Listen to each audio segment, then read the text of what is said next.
గోపన్న భార్య కండగా నిలబడదామా గట్టిగా నిలబడదామా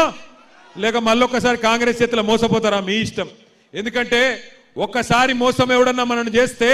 అది వాని తప్పు అవుతుంది కానీ రెండోసారి కూడా వాని చేతిలోనే మనం మోసపోతే ఈసారి తప్పు మనదైతది 6 గ్యారెంటీలు అని ఆగం చేసినోడు తెలంగాణను మళ్ళా గెలిపిస్తే తెలంగాణను తీసుకుపోయి మొత్తం అడుగు నాశనం చేస్తాడు యాది పెట్టుకోండి భయపడకండి కొంతమంది ఆకు రౌడీలు గుండాగాళ్ళు ఓటేయకపోతే ఏమో చేస్తామంటున్నారట వాళ్ళకు నేను ఒక్కటే చెప్తున్నా 14 తారీఖు తర్వాత మొత్తం తెలంగాణ రాష్ట్రంలో కొత్త తుఫాన్ వస్తది టిఆర్ఎస్ ప్రభుత్వం తొందరలో 500 రోజుల్లో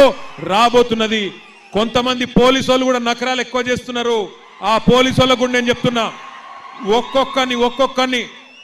పేరు రాసి పెట్టుకుంటాం ఏ పోలీసు అయితే నకరాలు చేస్తుండో ఈ 2-3 రోజులు ఎక్కువ తక్కువ తోకలాడిస్తే తోక కట్ చేసే బాధ్యత నాది ఖచ్చితంగా చూసుకుంటాం ప్రభుత్వం వస్తది మళ్ళా కేసీఆర్ది 2 ఏళ్లల్లా యాది పెట్టుకోండి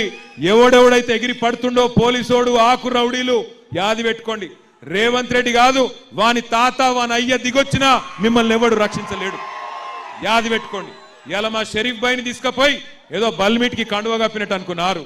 14 నాడు చూపెడుతుంది తెలంగాణ తన సత్తా ఏందో జుబ్లీహిల్స్ ఆడబిడ్డలు చెప్తారు సత్తా ఏందో ఇలా మీ దగ్గర అధికారం ఉందని ఎగిరెగిరి పడుతున్నారు ఎగిరెగిరి మిడిసి పడతా ఉన్నారు తప్పకుండా 14 తారీఖు నాడు మీరు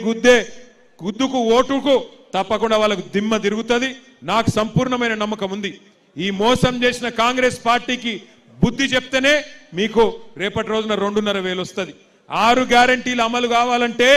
కాంగ్రెస్ ను ఓడించాలి ఎందుకంటే మీరు చూస్తున్నారు కొద్దిగా సర్వేలలో వచ్చింది ఓడిపోతున్నారని రాంగనే అజర్బైని మంత్రి చేసిండు సర్వేలలో ఓడిపోతుండ అనగానే ఉరుక్కుంటూ సినిమా కార్మికుల దగ్గర ఉరికిండు ఇక సర్వేలలో కిద్దిగా డౌన్ అయింది అనగానే ఇలా ముఖ్యమంత్రి గల్లి తిరుగుతున్నాడు మొత్తం మంత్రులు గల్లి తిరుగుతున్నారు నేను అందుకే అంటున్నా ఓడిపోతామన్న భయంకే గిన్ని పనులు చేసినోడు కడుపులకెళ్ళి గట్టిగా గుద్ది ఓడగొడితే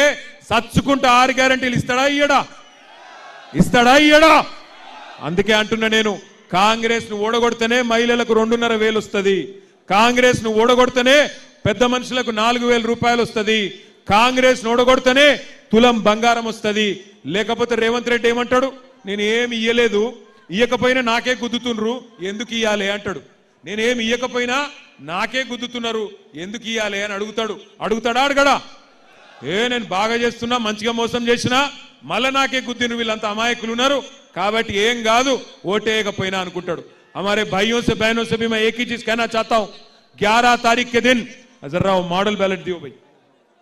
11 तारीख के दिन जिस दिन इलेक्शन है आप याद करिए याद रखिए तीसरे नंबर पे है कार बाकी सब तीसरे नंबर पे है कार अरे जरा कस के बोलो तीसरे नंबर पे है कार रेवंत रेड्डी की निवाड़ालना लेदा तीसरे नंबर पे है कार बाकी सब बेकार है ना तीसरे नंबर మూడో స్థానంలో ఉన్నది కారు ఇక్కడ నేను రాంగ ఒక పంతులు కలిసిండు ఆ పంతులు ఎర్రగడ్డ పోతున్నా అంటే ఒక కంపల్సరీ చెప్పమన్నాడు ఒక మాట 3వ నంబర్ల కారు ఉన్నది మొదటి బ్యాలెట్ల కారు దిక్కు తప్ప ఇంకెక్కడ దిక్కు చూసినా మీ కళ్ళు పోతాయట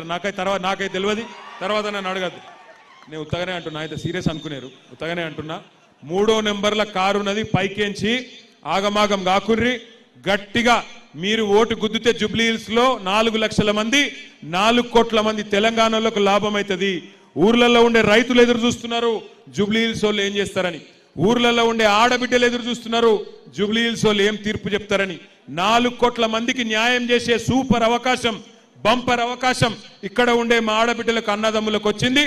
గట్టిగా గుద్దుండ్రి కాంగ్రెస్ ను దిమ్మ తిరగాలి మైండ్ బ్లాంక్ కావాలి జై తెలంగాణ కారు గుర్తుకే చెల్లె నువ్వెందుకో చేయెత్తుతలేవు నాకు డౌట్ వస్తుంది నీ మీద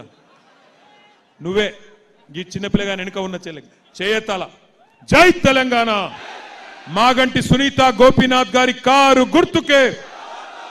कार का निशान याद है नामा तीसरे नंबर पे है कार बाकी सब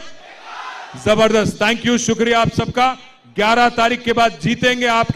आपके दुआ से और 14 तारीख के दिन जश्न मनाएंगे जय तेलंगाना।